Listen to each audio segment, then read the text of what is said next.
Olá, meus irmãos, saudações de graça e paz, saudação fraternal da parte de Cristo Jesus, nosso Senhor. Estamos aqui para entregar para você mais uma aula, tá? Paramos na página 59, término de apostila. Liberamos uma aula para você dias atrás, foi ontem, a aula que seria dada no dia que a classe toda estava com essa virose de gripe que está assolando o nosso estado do Rio de Janeiro, né? Se tornou até uma epidemia, porque está assolando todo o estado do Rio de Janeiro. Eu peguei ela, várias pessoas pegaram, vários alunos pegaram, então achamos por bem estar passando ela por vídeo. Mas como os alunos estavam um pouco enfermos, a gente estava em viagem, tivemos que regressar para casa para estar gravando ela e estar enviando para vocês. Então temos uma aula aqui, vamos estar liberando, tá? Para o dia 17 você está fazendo a prova de vocês, tá? Vocês vão estar fazendo a prova no dia 17 e vamos estar retomando no dia 7 de janeiro, tá? Vamos estar indo direto no dia 7 de janeiro, vamos estar entrando com a última apostila, tá? Que é a final do nosso curso, tá? Vamos orar. Senhor, nós te louvamos, ó Pai, glorificamos o teu nome por tudo aquilo que o Senhor tem feito e por tudo aquilo que o Senhor ainda vai fazer. Muito obrigado, ó Pai, pela tua fidelidade, pelo Deus tremendo a qual o Senhor é. Muito obrigado, Pai, pela recuperação de todos os alunos. Toma, Pai, nossa vida nas tuas mãos. Toma esta aula nas tuas mãos, ó Pai. Abençoe e nos guarde em nome de Jesus. Nos dê conhecimento, sabedoria para transmitir a teus filhos tudo aquilo que o Senhor tem transmitido aos nossos corações, ao meu coração.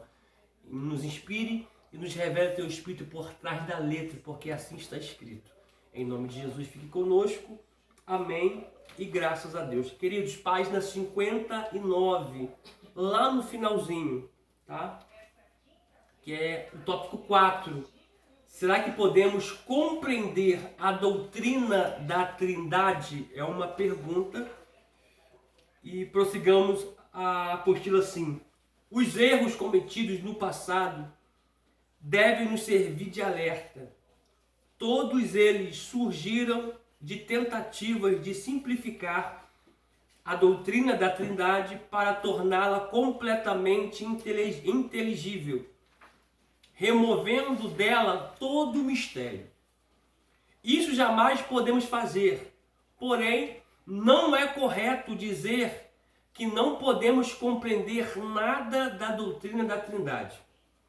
Certamente, podemos compreender e saber que Deus é 3 pessoas e que cada pessoa é plenamente Deus e que só há um Deus.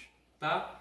Ainda que age de 3 formas, agindo na forma de como Pai, como Filho, como Espírito Santo, só há um Deus, ok?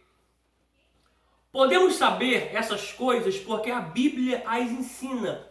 Além disso, podemos saber algumas coisas acerca do modo como as pessoas se relacionam umas com as outras.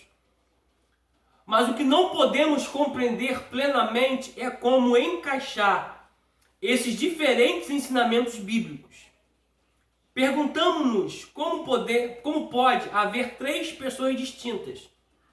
Como cada pessoa pode conter em si a totalidade do ser divino. E como, apesar disso, Deus é um ser único, indivíduo. Isso não somos capazes de compreender. Eu sei que algumas coisas a gente depreende sem ter a totalidade do ensinamento. Porém, a gente depreende e no que a gente depreende a gente pega aquilo, porque a Bíblia nos aponta assim, a gente pega aquilo e absorve, ainda que não entendendo, porém somente depreendendo. Mas existem coisas que aqui na Terra nós não iremos compreender a sua totalidade, só naquele grande dia. De fato, nos é espiritualmente saudável reconhecer abertamente que o ser divino em si é tão imenso que jamais poderemos vir a compreendê-lo. Isso nos humilha diante de Deus e leva-nos a adorá-lo sem reservas, amados, porque nem tudo nós iremos compreender. Existe coisa de Apocalipse que o Eterno, o anjo, disse, sela, fecha o livro. Existe vozes do trovão que ninguém consegue saber que vozes são essas. Então só naquele grande dia iremos saber na sua totalidade. Como Deus em si mesmo contém tanto a unidade quanto a diversidade, atende-me por favor, não é de admirar que unidade e diversidade também se reflitam nas relações humanas que ele firmou. Percebemos isso inicialmente no casamento. Quando Deus criou o homem à sua própria imagem, não criou meros indivíduos isolados. Desculpa. Mas diz-nos a Bíblia, o homem e mulher os criou. E a unidade do casamento, ver Gênesis 2, versículo 24. Vamos ver. Gênesis capítulo 2, versículo de número 24. Vida, pega um pouco d'água para mim, por gentileza. Portanto, deixará o varão, o seu pai e a sua mãe, e apegar-se-á à sua mulher. E serão ambos. Serão aí, gente, é aotil. É apontamento futurístico. Serão uma só carne. Tá? Então o homem é uma só carne no filho ou na filha que os dois vão ter após o laço matrimonial. Obrigado, vida. Percebemos não uma triunidade comum em Deus, mas pelo menos uma notável unidade de duas pessoas. Pessoas que permanecem indivíduos distintos, porém se tornam um só em corpo, mente e espírito. Vamos ler Efésios 5:31, que fala também sobre o homem unir a sua esposa e serão uma só carne. Efésios capítulo 5, versículo de número 31. Por isso deixará o homem seu pai e sua mãe e se unirá à sua mulher e serão dois numa carne. Os dois, o homem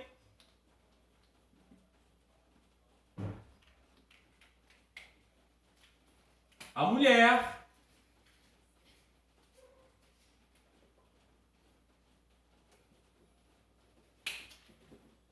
em uma só carne.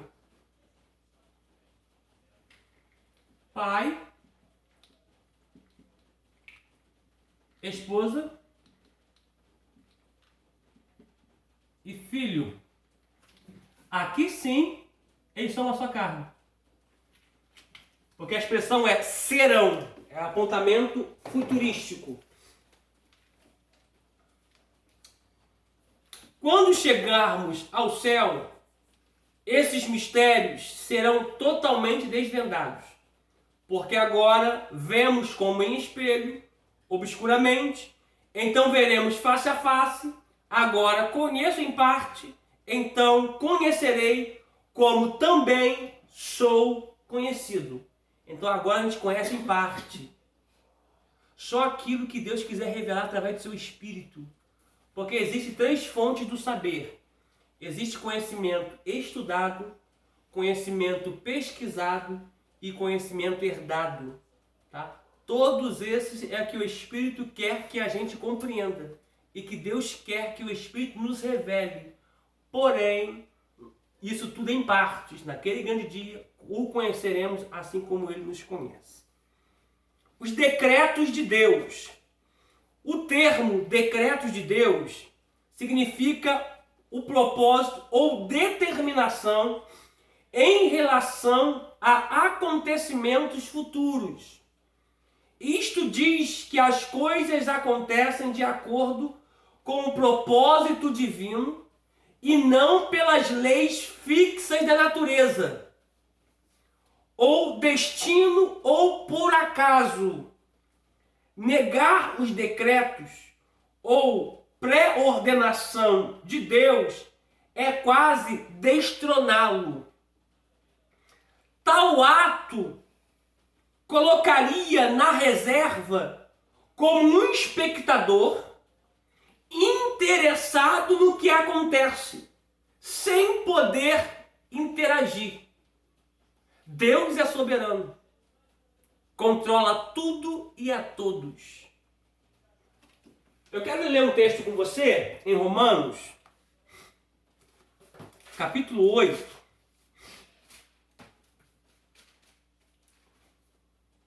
Versículo 30. Aliás, versículo 28. Romanos 8.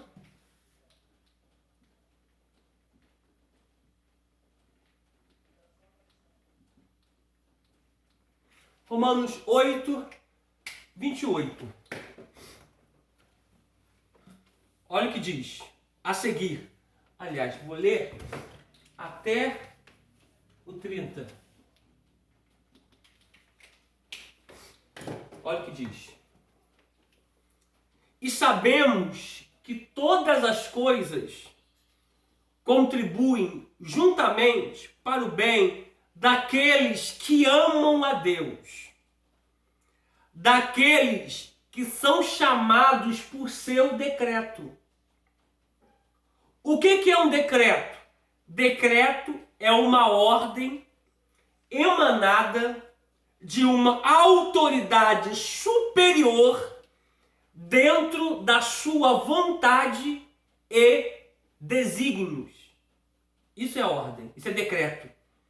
Decreto é ordem emanada de uma autoridade superior dentro de sua vontade e desígnios. Nós escrever, né? Nós escrever você, ó. Decreto.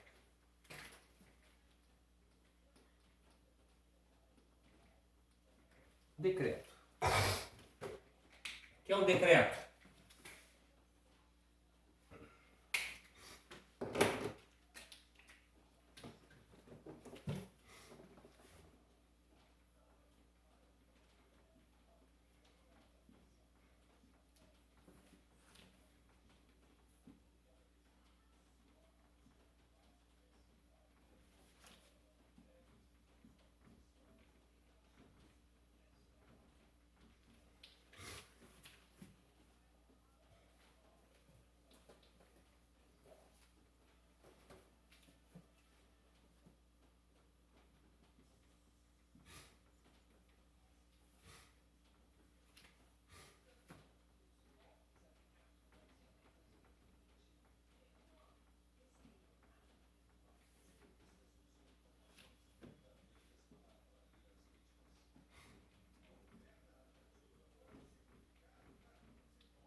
Isto é um decreto. Ordem emanada de uma autoridade superior dentro da sua vontade e desígnios. Tá? Então, eles são chamados segundo a vontade, o desígnio da autoridade superior que é Deus. Assim que as pessoas são chamadas. Tá? Chamados por seu decreto. Assim que as pessoas são chamadas pelo decreto de Deus. Olha 29. Porque os que dantes conheceu onde? Dentro dele. Efésios 1:4, Zacarias 12:1. Porque os daqueles dantes conheceu, Jeremias, antes da amada eu te conheci. Jeremias 1:5. Porque o que dantes conheceu também os predestinou para serem conforme a imagem de seu filho, a fim de que ele seja primogênito entre muitos irmãos. Não é todos os irmãos, muitos. E aos que predestinou, a estes também chamou. E aos que chamou, a este também justificou. Graça. E aos que justificou, a esses também glorificou. Vida eterna. Esse corpo aqui será glorificado. O que é mortal vai se revestir da imortalidade. O que é corruptível vai se revestir da incorruptibilidade. Tá? Então decreto é isso, tá? Um universo sem decretos seria tão irracional e espantoso quanto um trem na escuridão, sem luz, sem condutor e sem certeza de que no momento seguinte ele não cairia no abismo. Quem disse isso é A. J. Gordon.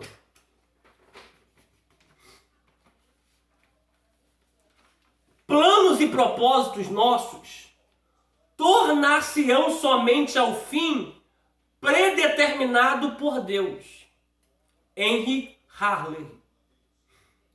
Nós damos graças pelas bênçãos que vêm a nós pelas livres ações dos outros. Mas se Deus não houvesse proposto estas bênçãos, então estas graças deveriam ser dadas a outros e não a Deus. A. H. Strong que disse isso. Deus, no exercício de sua infinita sabedoria, o cara está arranhando, tem muita aula hoje, hein?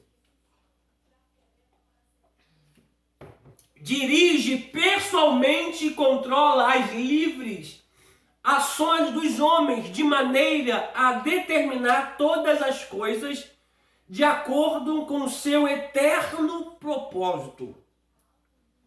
Emery H. Bancroft. A. W. Pink, em seu livro Deus é Soberano, diz: as Escrituras mencionam os decretos de Deus em várias passagens sob diversos termos. A palavra decreto, entre aspas, é encontrada nos Salmos 2:7. Vamos ler? Salmos 2, verso de número 7.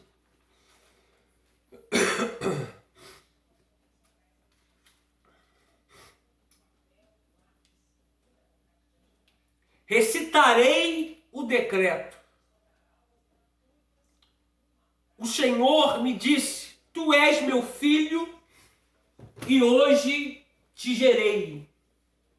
Esse salmo está apontado ao nascimento uterino de Cristo. Sob decreto, uma ordem de uma autoridade superior que quis fazer dentro da sua vontade e desígnio, para que ele fosse o primeiro de muitos irmãos. Ou seja, já estava apontando para a gente. Porque não é acidente da salvação, é plano da salvação. Tá? Em Efésios 2:11, lemos de seu eterno propósito. Vamos ler. Efésios 2:11.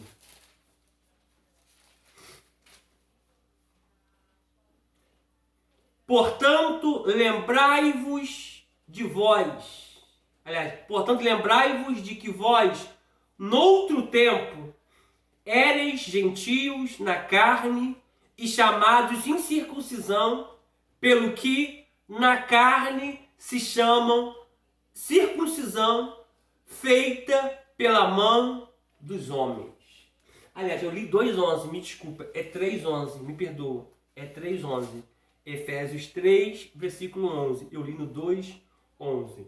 Vamos ler agora Efésios 3:11, que escrito está: segundo o eterno propósito que fez em Cristo Jesus, nosso Senhor.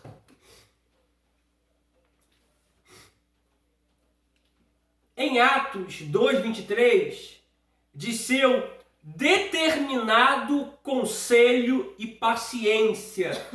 Vamos ler Atos 2:23.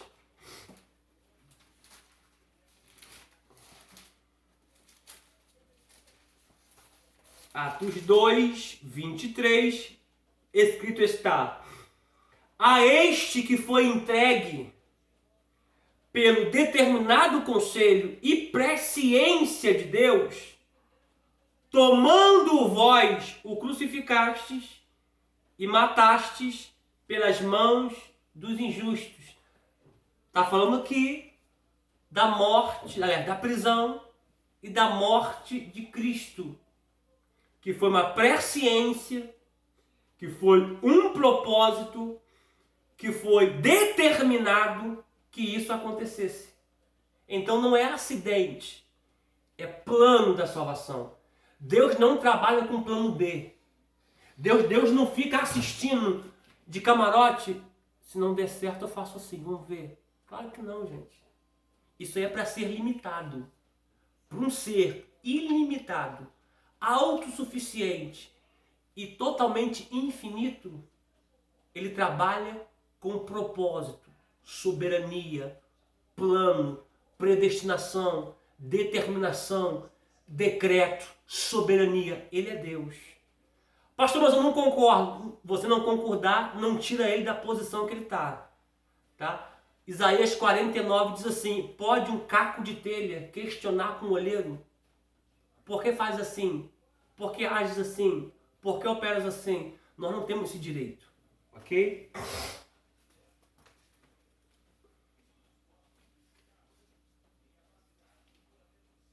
Prossigamos aqui.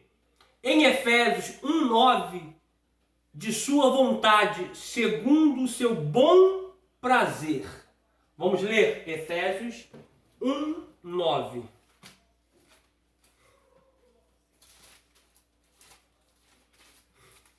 Efésios 1:9 diz assim: descobrindo-nos o mistério da sua vontade, segundo o seu beneplácito que propusera em si mesmo.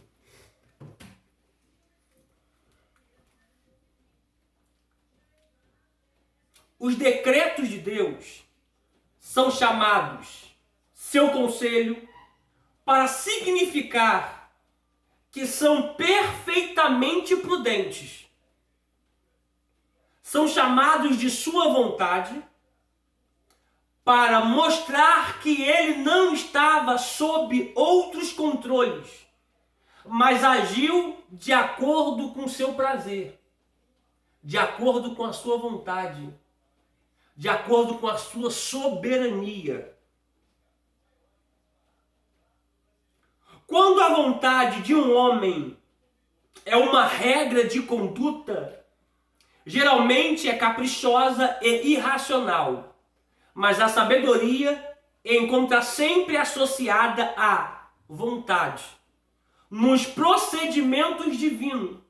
E assim, os decretos de Deus são chamados para sempre como o conselho de sua própria vontade. Então Deus escolhe quem Ele quer, chama quem Ele quer, levanta quem Ele quer na hora que Ele quiser. Ele põe tempo, estabelece tempo, remove tempo, Ele faz subir da sepultura, Ele faz descer, Ele exalta, Ele abate, Ele faz que um seja exaltado, outro seja humilhado, Ele faz tudo de acordo com a sua soberania e com a sua autossuficiência que Ele tem. 6.1. Nomes bíblicos para os decretos de Deus. Decretum, no latim, decisão manifestada, oficial e publicamente. Tá? No latim, decreto é decisão manifestada, oficial e publicamente. O maior artigo bíblico sobre o decreto de Deus está em João 3,16. Que é um clássico dos evangelhos, que Deus amou o mundo, porque Deus amou o mundo de tal maneira que deu seu Filho único, para que todos que aquele que nele crê não pereça, mas tenha a vida eterna. Vamos lá. No Antigo Testamento, palavras em hebraico. Itzar / Yatz, que quer dizer aconselhar ou dar aviso, conforme Jó 38, 2. Aconselhar ou dar aviso conforme Jó 38, verso 2. Que escrito está: quem é este que escurece o conselho com palavras sem conhecimento?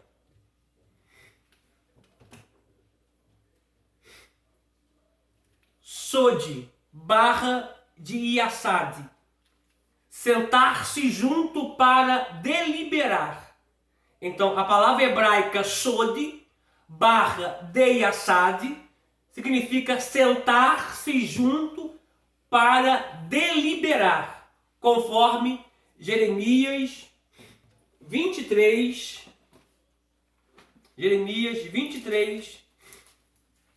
vamos ler do 18, vamos ler o 18 e o 22. 23, 18 e o 22. Porque quem esteve no conselho do Senhor e viu e ouviu a sua palavra, quem esteve atento à sua palavra e a ouviu. 22.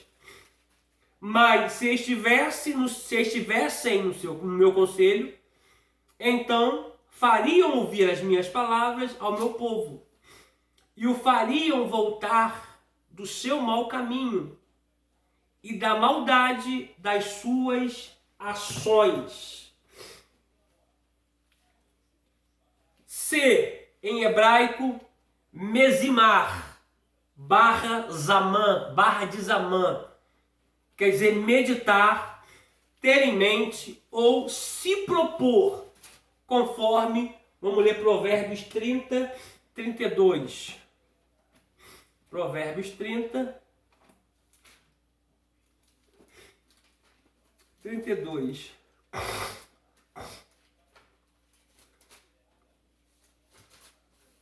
Diz assim: se procedeste loucamente, elevando-te, e se imaginaste o mal, põe a mão na boca. De chapetis, que quer dizer inclinação, vontade, beneplácito, tá? Isaías 53, 10.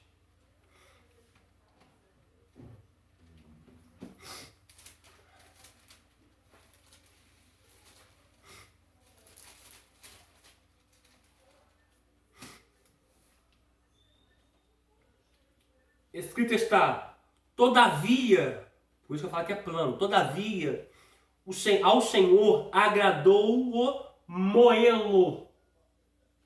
Está falando de Cristo. Todo o padecimento, o sofrimento de Cristo agradou a Deus. Moê-lo. Porque a dor que nós iríamos sentir, Ele sentiu. A morte que nós teríamos que sofrer, Ele sofreu. Todavia, ao Senhor agradou moê-lo, fazendo-o enfermar, quando a sua alma se puser por expiação do pecado, verá a sua posteridade, prolongará os dias, e o bom prazer do Senhor prosperará na sua mão. 2. No Novo Testamento, agora são palavras em grego. Boule, decreto geral, conselho. Vamos ler Atos 4, 28, porque 2, 23 já lemos. Vamos ler Atos 4, 23.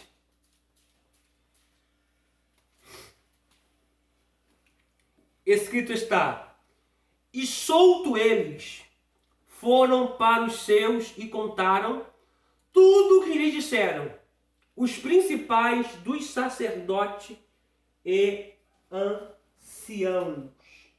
Aliás, é Atos 4, 28, li 23. 28. Para fazerem tudo o que a tua mão e o teu conselho tinha anteriormente determinado que se havia de fazer. Telema, determinação de vontades. Efésios capítulo 1, versículo de número 11. Efésios capítulo 1, versículo de número 11, que diz: nele, digo, que também fomos feito herança, havendo sido predestinados. Irmão, não tem como questionar algo que é irrefragável, irrefutável e irrevogável acerca da predestinação. Vários textos bíblicos falam isso, inclusive esse. Nele digo, em quem também fomos feitos herança, havendo sido predestinados, conforme o propósito daquele que faz todas as coisas segundo o conselho da sua vontade. Ele faz tudo dentro da predestinação, soberania, escolha, elevação, chamado, decreto, segundo o conselho da sua vontade, sem perguntar a ninguém. Porque ele é Deus. C. Eudoquia, prazer em decretar. Vamos ler Efésios capítulo 1, está aberto, vamos ler o 5 e o 9. Ao 5. E nos predestinou para filhos de adoção por Jesus Cristo, para si mesmo, segundo o beneplácito da sua vontade. Não perguntou a ninguém, segundo a vontade dele. Agora, o versículo de número 9. Descobrindo-nos o mistério da sua vontade, segundo o seu beneplácito, que propusera em si mesmo. Tá?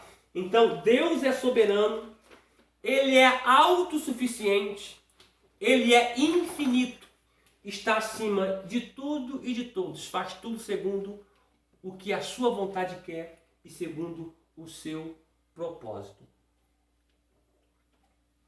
Amados, chegamos ao término de mais uma apostila. Vamos estar enviando a prova para vocês amanhã, para a gente podermos entrarmos no dia 7 de janeiro com a nossa última apostila para a conclusão do curso, ok? Vamos orar. Senhor, nós te louvamos, te glorificamos, porque o Senhor tem nos conduzido até aqui. É plano teu, é vontade tua, é soberania tua. Podia outra pessoa estar aqui no meu lugar, mas aprove o Senhor a mim escolher dentro dessa instituição teológica para estar lecionando teus filhos. Cubra-os com teu poder, com a tua majestade, com a tua grandeza, Pai.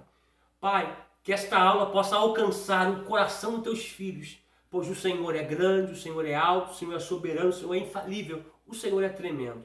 Fique conosco, Pai, que a tua palavra possa alcançar o coração de cada aluno, porque a tua palavra ela não volta vazia. Eu te louvo pela tua palavra e te glorifico pela mesma, no nome santo de Jesus. Amém e graças a Deus. A gente fica por aqui, mais uma matéria concluída, teologia sistemática de Deus.